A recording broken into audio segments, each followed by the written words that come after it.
Blast from the Past is the 19th episode of the second season of Full House. It's directed by Tom Rickard, and there will be spoilers as I go through various aspects of the narrative. And I'm going to do this a little differently this time. Usually I go through things chronologically, but with this one I'm going to address the three main parts of the narrative in turn. But very briefly, it starts off with Michelle representing every toddler to have ever existed because she refuses to let Jessie help her put on her jumper, and she insists that she will do it on her own, and as soon as she tries she realises she needs help. And I just thought it was absolutely adorable. Jessie reading Dr. Seuss and then having a cuddle with Michelle. It was just a really sweet way to start the episode. So we have three main parts of the narrative. One of them is definitely just padding, but it's absolutely fine. It's Danny doing the taxes and trying to help Jessie with his taxes, and as I said, there are spoilers in this discussion. What happens with that is that Jessie ends up owing more money. He thought he would get some money back, but it turns out he had to pay, I think, $40-something. Not a bad way to end that part of the narrative. Michelle pretending to be a monster, absolutely adorable.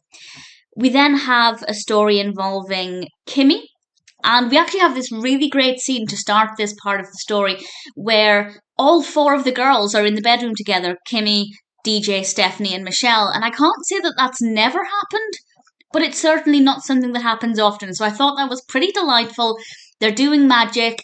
Kimmy does this handcuff trick and kind of accidentally puts the cuffs on DJ and Stephanie, and it's her brother's magic kit, and it turns out the key is with her brother. So DJ and Stephanie have to stay handcuffed together. I don't know why exactly they didn't go and tell Danny, because I don't think Danny would have blamed them, particularly when it's easy to blame Kimmy for what happened. So I don't know why they didn't just tell Danny, but obviously we got some comedy out of it. We had a really great moment where they were in bed together and Danny thought they were just having a close sister moment, and it was very sweet. And I have to say I laughed out loud with what happened with this part of the episode, because the following morning they go downstairs, they're still handcuffed, they're still in the same clothes as they had on yesterday, and Jesse actually gets them out of the handcuffs. No idea how he did it, but he did it, and puts the cuffs on Kimmy. And just Kimmy's reaction was brilliant. What Danny says to Kimmy was fantastic. I found that to be very, very funny. And then we have the main narrative, which focuses on Joey and a woman called Patty Fogerty. Patty actually phones up and Michelle answers and tells her, and I quote, "I went poo-poo in the potty," which I thought was adorable. And Patty is actually phoning to meet up with Joey. She's played by Lisa Aliff, and it turns out that she was actually the one. And Joey loved her, and she abandoned him for somebody else. She just left a note and left. And it's hard to like the character knowing what she did to Joey. But at the same time, we see Joey being really happy, which is wonderful to see. And Dave Coulier's performance here is brilliant. He does a lot of impressions. He sings. Really, really strong performance from him. And he seems to be really happy. So I want to like the character. And we actually have some great quotes. One in particular that I'll share. They go for a romantic meal because Patty explains that the reason she left Joey is because she wanted romance. And she actually told Joey, and Joey didn't realise this, so I think it could help people to perhaps look at whether or not they're being open enough with their feelings, because she explained to Joey that he never said that he loved her. And he said, "Yes, I did." But it turns out that he always said it in a character voice. And I guess, this isn't explained in the episode, but just based on human behaviour, I guess this is because Joey felt uncomfortable saying "I love you," so he would do it behind the mask of a cartoon character's voice.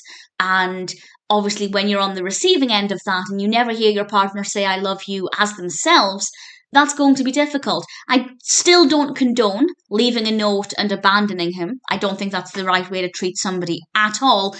But at least we have a reason that makes a bit of sense for why she did end the relationship. So they have this romantic meal to try and make amends. And it turns out that Patty really wants Joey to be and I quote, the old crazy Joey that he used to be.